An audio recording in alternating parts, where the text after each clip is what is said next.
कि युवाओं को न्याय, भागीदारी का न्याय, नारी का न्याय, किसानों का न्याय और श्रमिकों का न्याय, ये जो 5 प्रकार के न्याय हैं, ये इस देश के न्याय की लड़ाई में, न्याय के संघर्ष में 5 स्तंभ हैं और इन 5 स्तंभों से ही एक शक्तिशाली देश का जो है निर्माण संभव है।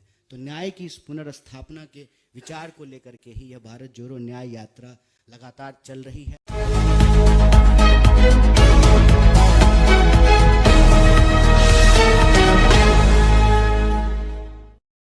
यह जो 5 न्याय के बारे में बात की जा रही है, उसको लेकर के बार बार अपने विभिन्न माध्यमों से हमारी पार्टी भारतीय राष्ट्रीय कांग्रेस ने देश के सामने ये रखने का प्रयास किया है कि हमारी देश की बहुसंख्यक आबादी आज भी न्याय की संपूर्ण स्थापना से कहीं ना कहीं बाहर है। इसीलिए यह जो भागीदारी का न्याय है, उसमें हम जोर दे करके ये कह रहे हैं कि सबको गिनो, जातिवाद छोड़ो, भारत जोड़ो।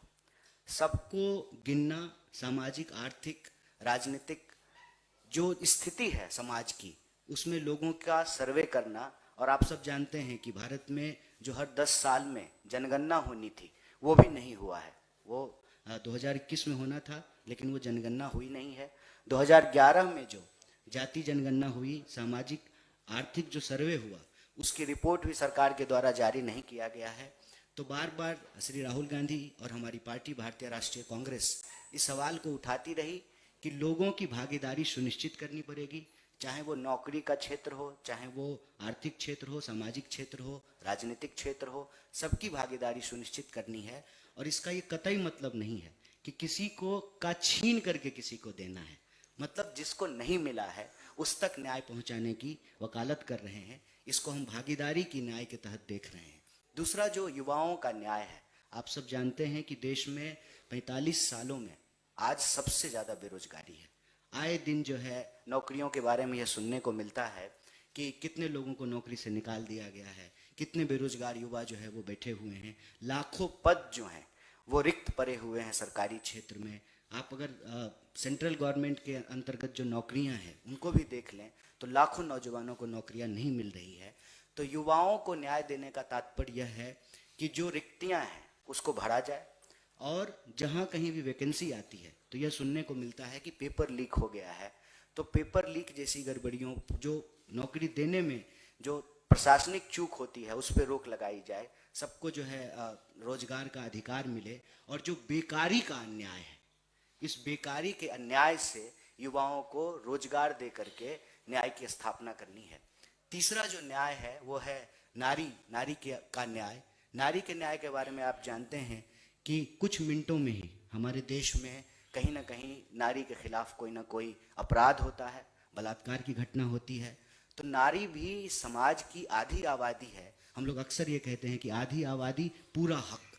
नारी को न्याय सुनिश्चित कराना ताकि वो हर चीज में, हर क्षेत्र में जिस तरह से बढ़ चढ़ करके हिस्सा ले रही हैं, चाहे वो काम की जगह हो जहाँ पे लोग नौकरी करते हैं, काम करते हैं, वहाँ एक सुरक्षित माहौल देने की बात हो, सड़क से लेकर के ट्रेन तक, घर से लेकर के बाहर तक, खेत से लेकर के खलिहान तक, दफ्तर से लेकर के मेट्रो रेल तक, हर जगह जो है महिलाएं अपने जीवन को अपने तरीके से आज़ादी से जी सकें और अपने हक को प्राप्त कर सकें, और उनके खिलाफ जो अत्याचार है, जो अपराध है, उस पर रोक लगाया जाए और नारी न्याय को स्थापित किया जाए।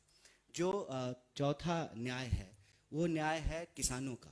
हम जानते हैं, सरकारी आंकड़ा अगर उठा करके देख लें तो एक साल में 12,000 से ज़्यादा किसान आत्महत्या कर लेते हैं। और पहले जिस तरह से किसान आत्महत्या कर रहे थे, अब उसमें एक नया चीज़ ऐड हुआ है कि नौजवान भी आत्महत्या कर रहे हैं। अगर सरकारी आंकड़ा उठा करके देखें तो 1 घंटे से कम समय में कोई ना कोई नौजवान इस देश में आत्महत्या करने को विवश है। तो चाहे वो जवान आत्महत्या कर रहे हों या किसान आत्महत्या कर रहे हों, राहुल जी बार बार यही कह रहे हैं, भारत जोड़ो न्याय यात्रा यही अपील कर रही है कि आप आत्महत्या मत करिए।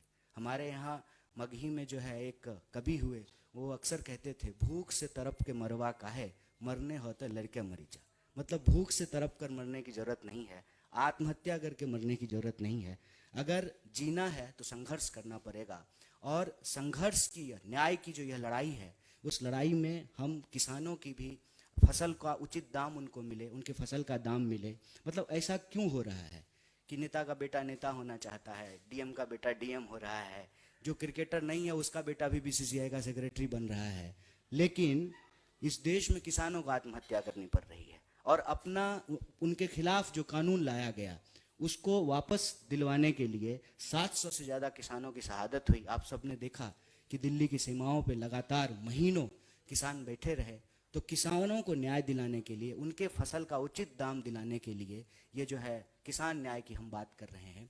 और पांचवा जो न्याय है वो है श्रमिकों का न्याय। अक्सर हम लोग ये देख रहे हैं कि यहाँ भी आप सब लोग बैठे हुए हैं, आपको कितनी सैलरी मिलती है, चाहे पत्रकार हों या कैमरा पर्सन हों या आपके ऑफिस में काम करने वाले स्वीपर हों, ड्राइवर हों, और आपकी कंपनी के मालिक को कितना प्रॉफिट हो रहा है। तो आपको आपकी मेहनत का दाम नहीं मिल रहा है। मिनिमम वेज के कानून को लागू नहीं किया जा रहा है। यह नियम बनाया है सरकार ने कि 8 घंटा कोई मजदूर काम करेगा, 8 घंटा काम का, 8 घंटा आराम का और 8 घंटा रचनात्मक काम का। रचनात्मक काम कहाँ से होगा जब ड्यूटी ही 18 घंटे की हो रही है। यहाँ तो बच्चों को और बीवी को ही समय नहीं है देने के लिए। 16 घंटा, 17 घंटा, 18 घंटा लोग काम कर रहे हैं।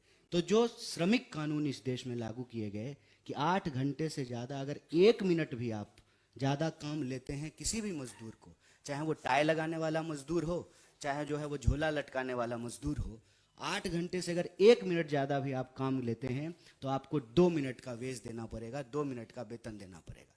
आप सब जानते हैं आजकल क्या होता है कि आप जाते ही साइन कराते हैं, वाउचर कोई और साइन कराते हैं, सैलरी कुछ और देते हैं और कोई जो है सिक्योरिटी नहीं है। ना जो है पीएफआई दे रहे हैं, ना ईएसआई दे रहे हैं, ना जो है काम करते हुए अगर कोई दुर्घटना हो जाती है तो उसका मुआवजा भी नहीं दिया जाता है। तो जितने भी श्रमिक कानून बनाए गए थे एक एक करके जो है उसको समाप्त किया जा रहा है और लोग मजबूर हैं। इतनी बेरोजगारी है और दफ्तर के बाहर इतना बड़ा लाइन लगा हुआ है कि कोई आवाज उठाने को तैयार नहीं है। और राइट टू यूनियनाइज जो एक डेमोक्रेटिक कॉन्स्टिट्यूशनल राइट है मजदूरों का, वो भी धीरे धीरे करके समाप्त कर दिया गया है। तो आज मजदूरों के सामने सबसे बड़ा सवाल यही है कि उनको उचित मूल्य नहीं मिल रहा है उनके काम का। वो मुनाफा पैदा करने में हिस्सेदारी तो कर रहे हैं, अपना मेहनत कर रहे हैं, पसीना बहा रहे हैं, श्रमिक की तरह दिन रात काम कर रहे हैं, लेकिन जो मुनाफा है उसका एक हिस्सा जो है वो श्रमिकों को नहीं मिल रहा है। तो श्रमिकों को जो है न्याय दिलाने के लिए तो यह जो 5 प्रकार के न्याय हैं, मैं फिर से आपके सामने दोहराता हूँ कि युवाओं को न्याय, भागीदारी का न्याय, नारी का न्याय, किसानों का न्याय और श्रमिकों का न्याय। ये जो 5 प्रकार के न्याय हैं ये इस देश के न्याय की लड़ाई में, न्याय के संघर्ष में 5 स्तंभ हैं और इन 5 स्तंभों से ही एक शक्तिशाली देश का जो है निर्माण संभव है। तो न्याय की इस पुनर्स्थापना के विचार को लेकर के ही यह भारत जोड़ो न्याय यात्रा लगातार चल रही है।